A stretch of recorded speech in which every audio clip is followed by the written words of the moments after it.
He made an excellent point. When I was a kid, I had a kid's appointment that sometimes you don't lose. Sometimes you just have fewer points when time runs out. That is exactly what occurred to Chandler in his fight with Gaethje. There were no losers, as if there were none. Two absolute studs. Now I can only bring that I only brought the two because of Tony. Is playing a different game. Tony Ferguson does not have to get his hand raised. Let me just lay out a scenario for you, Tony Ferguson. He goes and gets his ass kicked for 10 minutes to land a finish. Whether it's something on the jaw, he knocks him out. He throws up a triangle. He taps him out if he gets his ass. I was kicked for the duration of the fight. Regardless of the outcome, Tony's going to fail the test. Right now, everybody's getting tested, especially the veterans, the newer, and the younger men. It's a completely different story. Different litmus tests. Can I look good? Can I be exciting? Can I? Sean Shelby gets a pat on the back for his on my way out the door.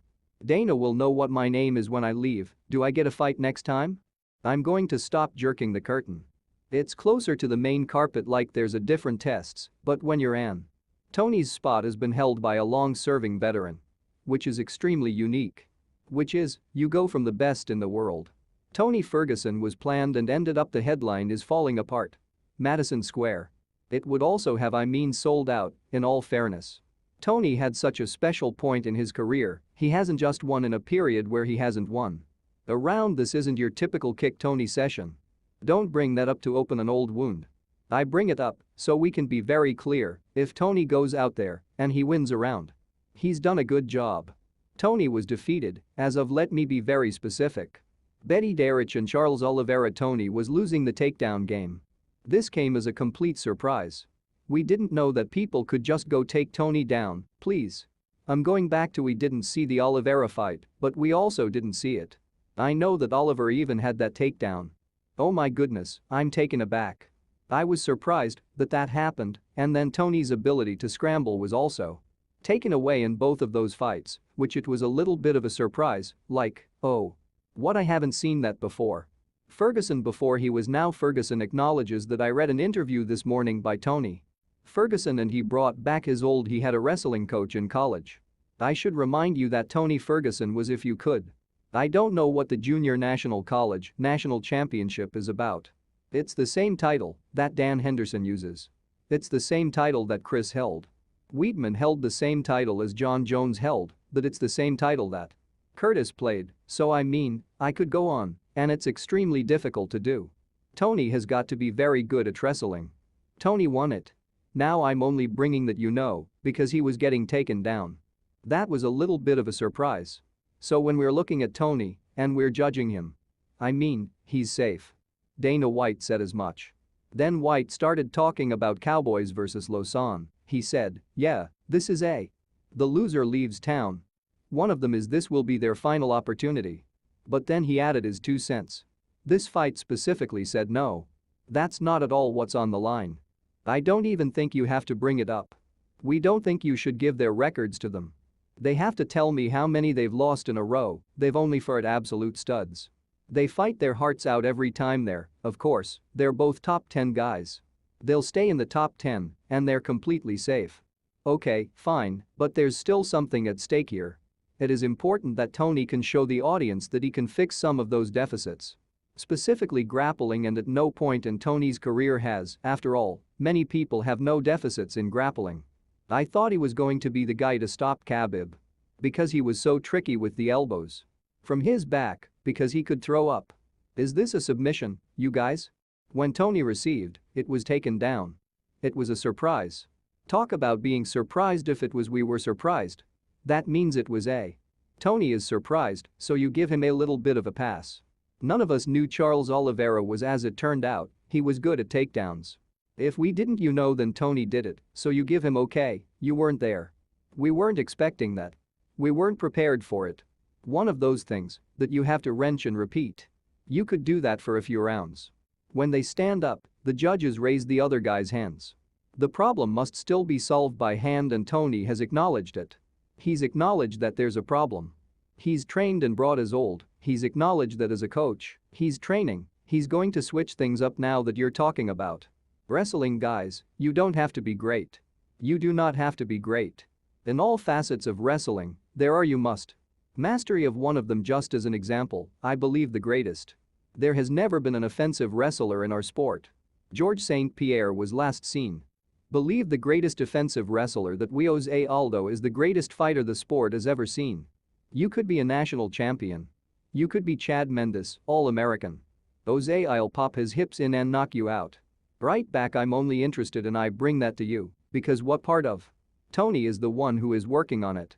If Tony believes he is in a training camp, he is mistaken. He can sharpen his wrestling enough to go, we took Michael Chandler down. We just wasted our time.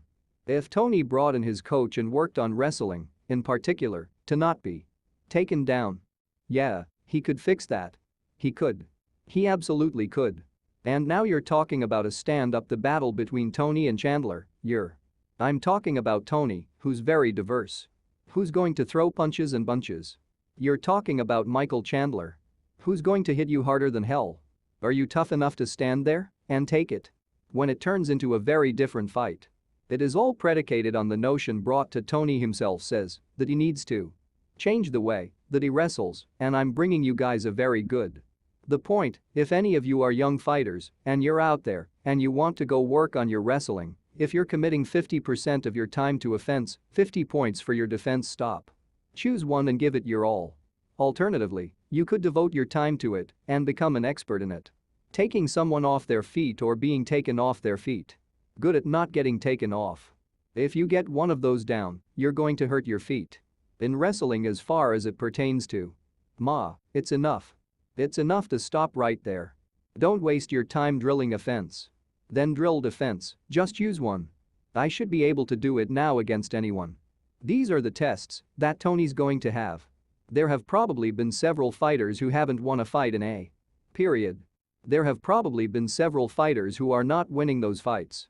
I also did not win a round of those fights in a period, but there's only one that the media selected to put a spotlight on, and it's Tony, so now that becomes Tony's reality.